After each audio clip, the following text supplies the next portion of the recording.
Europe is searching for new value chains and business models to boost sustainable growth in rural areas.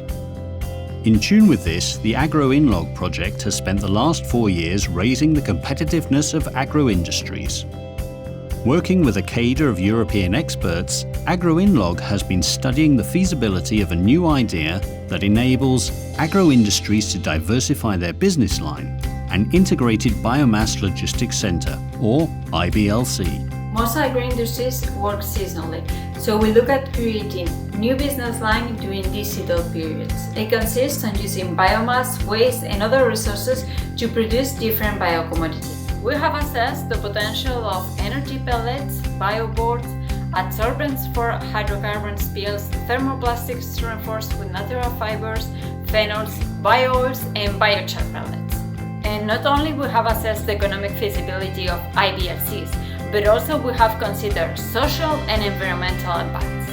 AGROinLOG has trialled the idea across 3 agro-industries: a fodder company in Spain, an olive oil facility in Greece, and a cereals cooperative in Sweden. Apart from our regular activity, which consists of producing animal feed, now we're able to produce energy pellets and other biocommodities using herbaceous materials and wood. So moreover, what we did in AGROinLOG project was to validate the production of pellets deriving from olive tree prunings that we harvested, and also performed combustion tests at industrial boilers, where we took a very positive feedback on the use of such fuels. And also, furthermore, what we saw also was the production of particle boards from olive tree prunings, and also the extraction of some biochemicals such as phenols from pomace and the olive leaves, and other residues coming from the olive sector. In AGROinLOG project, or in general, the use of agricultural residues is getting increasingly important. And in this project we are going to look at the use of straw for ethanol production. What was the transformation process like for these agro-industries? The first step was to optimize the supply chain, given how important this stage is to the economic feasibility of the IBLC model. So it's very important to decrease the final cost to make all the right choices along the chain.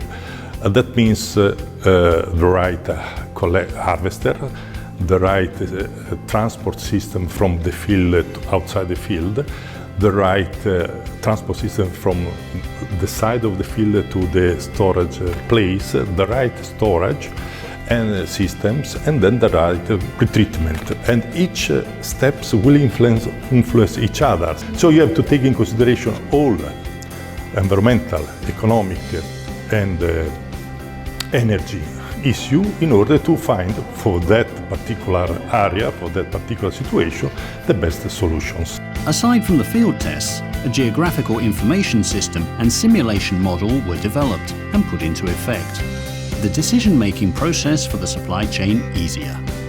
Yes, with these models actually we can see the profitability of the biocommodity business from several viewpoints, so both from the farmers and also from the manufacturing companies that is transforming the raw materials. So very simply we can tell the farmers whether it is profitable for them, and at the same time whether there is a win-win situation with the manufacturing companies. The next step was to start up the new production lines, which used some of the equipment and logistics already present in these agro-industries. Having optimized production, validation tests were carried out both in the laboratory and by the potential end users. This was vital as it provided useful information, enabling the business model for each IBLC to be honed. Thus, the new products were checked to see if they complied with market standards and if they would be competitive on the current energy market. So, can this IBLC model be applied to other sectors? The project enabled the potential for IBLCs to be replicated in other sectors and countries. Strategies and procedures have been designed to deploy the IBLCs in 5 sectors: olive oil, grain, wine, sugar and fodder. A constant exchange of views with different actors in the sector, through workshops and interviews, proved key to satisfying their needs and expectations when pursuing strategies for these sectors. And at the moment we are studying case studies for specific companies in the various countries of our project. And we will use those case studies to describe more general strategies for other companies than the demos that were included in the project, to also build IBLCs. And there are several promising options that were also identified in our project that could be implemented. AGROinLOG has established a series of recommendations for the agriculture sector, sharing those considered best practices.